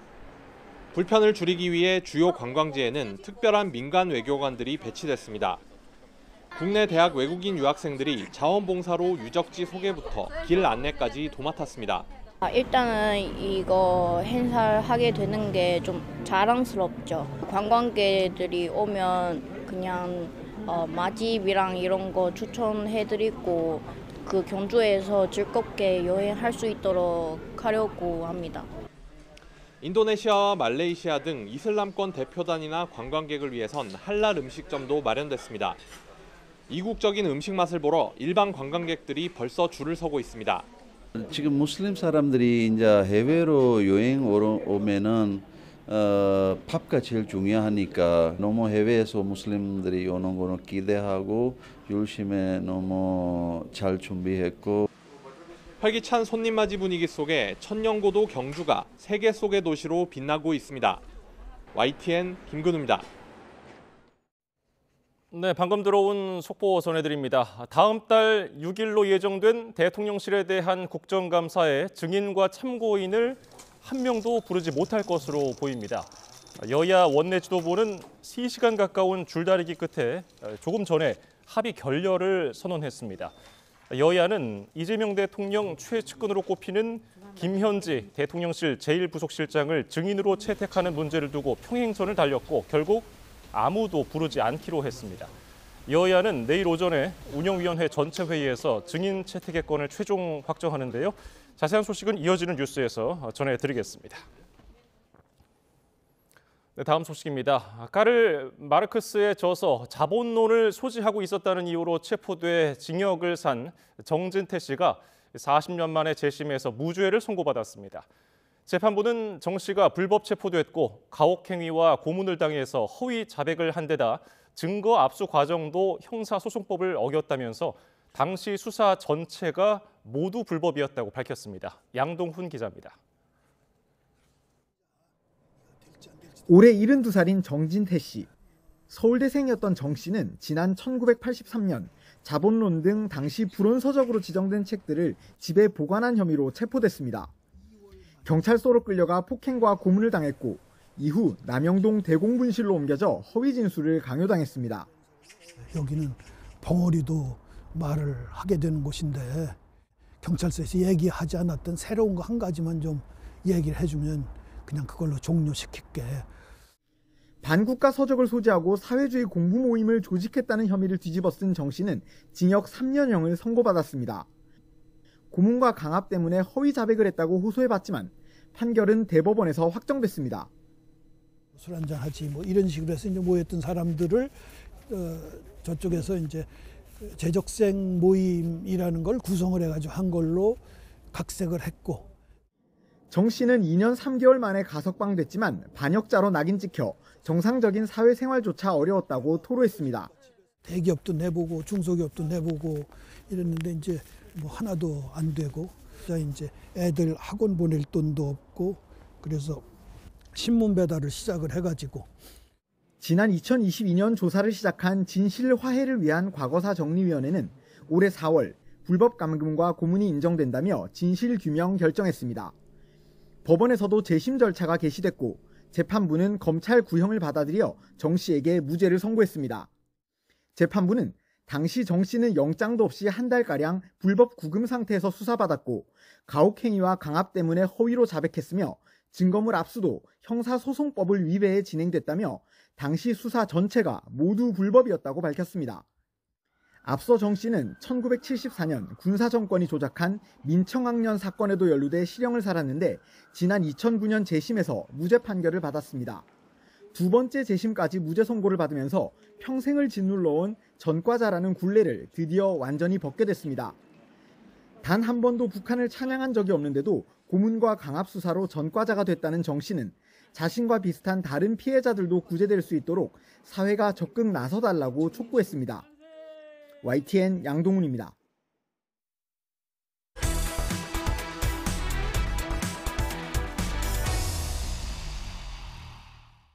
네, 시의회 의장 하면은 의사봉을 두드리는 모습이 먼저 떠오릅니다. 네, 구석구석 발품을 팔면서 현장의 목소리를 듣는 의장이 있는데요. 최호정 서울시의회 의장과 지방자치의 오늘과 내일 이야기를 나눠보겠습니다. 어서 오십시오. 안녕하세요. 안녕하세요. 네, 이곳저곳 많이 다니시느라 바쁘다고 들었는데 네. 주로 어떤 현장을 가보셨어요?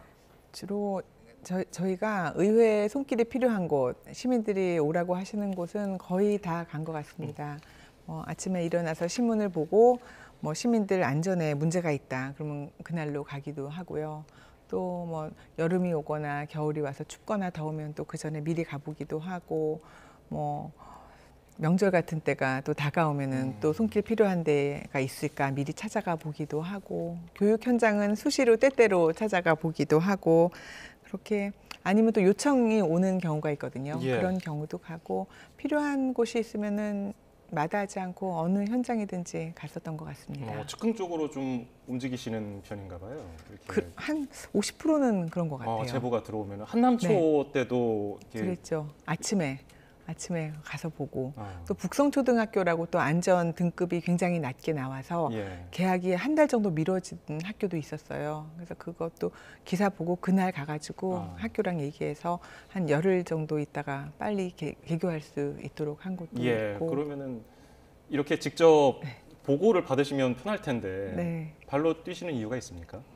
가서 봐야지. 공무원들도 그냥 다 괜찮다고 해도 같이 가서 한번 보자 그러면은 그 문제점을 같이 이렇게 느끼는 거예요. 그러면은 해결되는 경우도 많은 것 같습니다.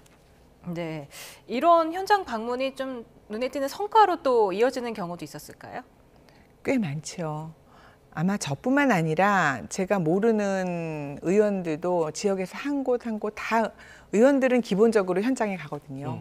근데 저가 최근에 며칠 전에 조경하시는 분들께서 오셨어요. 서울시가 정원 도시를 만든다고 많은 조경 사업들을 하는데, 그 조경 회사들이 2년 동안 AS 기간이 있는데요.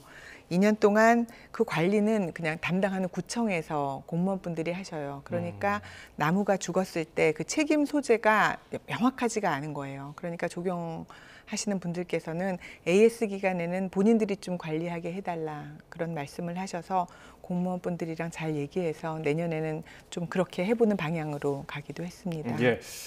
소방관들 좀 급식 환경이 열악한 부분도 직접 가서 보셔서 알게 되신 건가요? 네. 소방관들이 기본적으로 정말 급식이 어렵고요. 소방학교는 더 그렇더라고요. 그래서 가서 같이 급식을 먹어보고 정말 부실하다는 걸 알게 돼서 작년에 예산도 많이 올렸고요. 이번에는 또 소방관들이 정말 바빠요. 그래서 소방관들은 또 식당에 가서 밥을 먹을 수가 없어요. 언제든지 출동을 해야 되기 때문에. 근데 토요일, 일요일에는 급식 종사자들이 쉬셔야 되기 때문에 소방관들이 직접 조리를 하는 경우가 있더라고요. 그래서 이번에 소방센터에 가서 그 현장을 봤고, 내년에는 조금 더 예산도 더 확보하고 이분들이 직접 조리하는 일은 없도록 이제 좀 바꾸려고 지금 준비하고 있습니다. 아마 그렇게 될 것 같아요. 네. 또 장애 학생을 위한 특수학교 설립이 서울시의회에서 통과되지 않았습니까? 우여곡절이 많았을 것 같습니다. 많지 않았어요. 사실은 언론에서 굉장히 걱정을 많이 하시고 우리 장애 학생들을 가진 학부모님들께서도 미리 걱정을 하셨어요. 왜냐하면은 그 전까지 모든 학교가 설립될 때 많은 우여곡절이 있었기 때문에 이번에도 아마 그럴 것이다 하시고선 많은 부모님들께서 걱정을 해주셨는데요. 저희 의회에서는 기본적으로 장애 학생들도 평등한 교육을 받아야 된다고 분명히 생각하기 때문에 그 안건이 올라오기 전에 저도 서진학교라고 미리 만들어진 학교에 가서 현장을 봤고, 저희 교육위원들도 미리 가서 그 현장을 다 알고 있었기 때문에 저희 의회에서는 통과시키자 그렇게 생각을 했었고, 이번에 공유재산안이 올라왔을 적에 거의 만장일치죠. 만장일치로 통과시켰습니다. 앞으로도 저희는 그럴 거예요. 특히 장애 학생들이 조금 더 많아지는 것 같아요. 학생 수는 전체적으로 좀 주는데 그래서 폐교되는 그런 현장들도 많이 있거든요. 그래서 앞으로도 교육청에서 남은 유휴부지 같은데 특수 학교가 필요하다 하면 마다하지 않고 제대로 우리 모든 학생들이 평등한 교육을 받을 수 있도록 하는데 저희 시의회에서 정말 신경을 많이 쓰겠습니다. 예, 한강버스가 이제 곧 다시 재개를 하게 되는데 서울시 의회 차원에서 좀 잘 살펴봐야 할 부분도 있을 것 같아요. 꼼꼼히 살핀다고 살폈습니다. 그래서 취항하는 것도 많이 늦춰졌는데 이번에도 조금 배 만드는데 시간이 많이 걸렸어요. 그래서 취항을 조금 더 이렇게 숙련된 다음에 했으면 좋겠다 그런 의견을 내기도 했는데 조금 미비했던 점이 있는 것 같습니다. 그래도 금방 저희가 시민들 안전을 생각하고 한 달 동안 조금 더 이렇게 좀 점검하는 기간을 가졌거든요. 예. 아마 11월 1일부터 다시 운항이 재개되면은 무리 없이 한강버스 다닐 수 있을 거고 아마 우리 한강을 많은 시민들이 이용할 수 있고 많은 관광객들도 오셔서 우리 한강의 아름다움을 즐길 수 있도록 하는데 더 많이 신경을 쓰겠습니다. 네. 올해로 지방자치가 30주년을 맞았습니다. 또 내일이 지방자치 날이더라고요. 네. 시의회 의장으로서 이 지방자치는 어떻게 평가하고 계십니까? 진짜 91년도에 이제 저희 의회는 시작을 했죠. 다시 시작을 했는데 중앙 정부에서 이렇게 권한을 지방자치단체한테 준 거는 정말 감사한 일이고 큰 결단이었습니다. 그럼에도 불구하고 지난 30년 동안은 그 제도가 이제 뿌리 내린다고 완벽하게 지금 실질적으로 운영된다고 볼 수는 없어요. 저희한테 있는 권한이 지금 인사권 정도밖에 없거든요. 그래서 앞으로는 지방의회에도 많은 권한을 주고 지방자치단체한테도 좀 권한을 주었으면 좋겠습니다. 예를 들어서 이번에 민생 소비 쿠폰 많은 시민들께서 원하셔서 이렇게 중앙정부에서 예산을 이렇게 많이 소비 쿠폰을 줬는데 그때 중앙정부에서 결정한 사안이지만 저희 서울시는 예산의 25%를 감당을 해야 됐습니다. 그럴 때 좀 우리 지방자치단체하고 좀 이렇게 상의를 해서 좀 결정을 했으면 좋겠다. 많은 중앙정부에서 하는 보조 사업들이 지방자치단체의 의견과는 상관없이 이렇게 결정하면은 저희는 따를 수밖에 없거든요. 이런 점에 있어서는 조금 더 지방자치단체한테도 권한을 좀 더 주는 그런 지방자치가 앞으로 30년 동안은 더 발전하기를 바랍니다. 예, 지방자치가 중요하다는 점은 초등학교 때부터 배우는 부분이고요. 민주주의의 기본으로 핵심으로 배우고 있는데 지금 사실 저희도 앞서 뉴스 전해드렸습니다만 거대 양당 국회 정치로 이목이 집중되는 게 사실이거든요. 네. 지방자치를 위해서는 어떤 점들이 더 필요하다고 보세요? 우리 지금 이렇게 불러주신 언론에서도 저희 지방자치단체에서 하는 일들을 조금 더 신경 써서 보도를 좀 많이 해주셨으면 하는 바람도 있습니다. 지방자치가 정말 시민들한테는 중요하거든요. 우리 삶에 필요한 부분은 거의 지방자치단체에서 하는 일들이 많아요. 그러니까 조금 더 신경을 써주시고 우리 시민분들도 조금 더 신경 쓰셔서 보시면 서울시 홈페이지나 의회 홈페이지에 오시면 우리가 하는 일들 조금 더 참여할 수 있는 길도 많거든요. 조금 더 신경 많이 써서 관심 가져주시면 좋을 것 같습니다. 네. 그리고 중앙정부에서는 조금 더 저희에게 권한을 더 믿고 이제 맡겨도 될 만큼 뿌리를 내리고 있거든요. 믿고 권한도 조금 주셨으면 좋겠습니다. 네. 내년도 예산 심사가 이제 코앞으로 다가오고 또 내년에는 지방선거도 있지 않습니까? 이게 서울시의회 의장으로서 좀 어떻게 풀어나갈 계획이세요? 사실 이제 내년 선거가 있기 때문에 어쩌면 좀 더 포퓰리즘적인 선심성으로 예산을 확정할 수 있다는 우려를 저희도 조금 알고 있기 때문에 거기 신경을 더 많이 쓰고 있는 것 같습니다. 좀 더 정말 시민들이 필요한 기본적인 예산을 확충하는 데 많이 노력을 하겠습니다. 노후된 인프라를 개선하는 일들, 또 복지 사각지대에 계신 분들, 또 민생 현장에서 힘든 민생 경제를 살리는 일들에 그런 기본적인 거에 신경을 더 많이 쓰도록 하겠습니다. 그와 동시에 우리 미래 세대를 위해서 빚을 많이 남겨주지 않도록 좀 더 재정 건전성을 확보하고 좀 저희가 미리 부담할 수 있는 것들에 더 신경을 쓰겠습니다.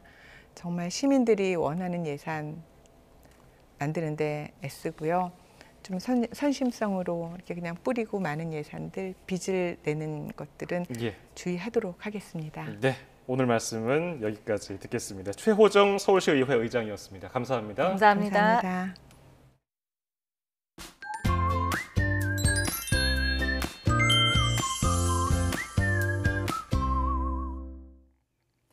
오늘 출근길은 올가을 들어 가장 추웠습니다. 일부 지역은 기온이 영하권으로 떨어졌는데요. 네, 예년보다 추운 날씨는 내일 아침까지 이어지겠습니다. 내일 서울 아침 기온은 5도로 어제만큼은 아니지만 여전히 평년 수준을 밑돌겠습니다. 낮부터는 계절이 제자리를 되찾겠습니다. 서울 한낮 기온이 18도까지 오르는 등 예년 이맘때 수준을 보이겠습니다. 내일도 전국적으로 맑은 날씨가 예상됩니다. 하지만 내륙 곳곳에서 서리가 내리거나 물이 어는 곳이 있겠습니다. 모레까지는 대체로 맑은 날씨가 이어지겠지만 주 후반에는 중부와 호남을 중심으로 비가 내리겠습니다. 또 에이펙 정상회의가 진행되는 경북 경주 역시 내일 낮부터 추위가 풀리겠고요. 모레 오전까지 대체로 맑다가 이후 하늘빛만 흐려지겠습니다. 일교차가 점점 커지면서 심혈관 질환에 대한 걱정도 커지고 있는데요. 이럴 때 홍차를 마시면 좋습니다. 맞습니다. 하루에 1잔에서 4잔 정도 마시면 혈압과 콜레스테롤을 개선할 수 있고요. 심근경색과 뇌졸중 위험도 낮출 수 있습니다. 또 염증과 산화 스트레스를 줄이는 효과도 볼 수 있으니까요. 습관처럼 틈틈이 드시면 좋겠습니다. 날씨 캔버스의 김수연, 윤수빈이었습니다. 오늘 뉴스 플러스는 여기까지입니다. 시청해주신 여러분 고맙습니다.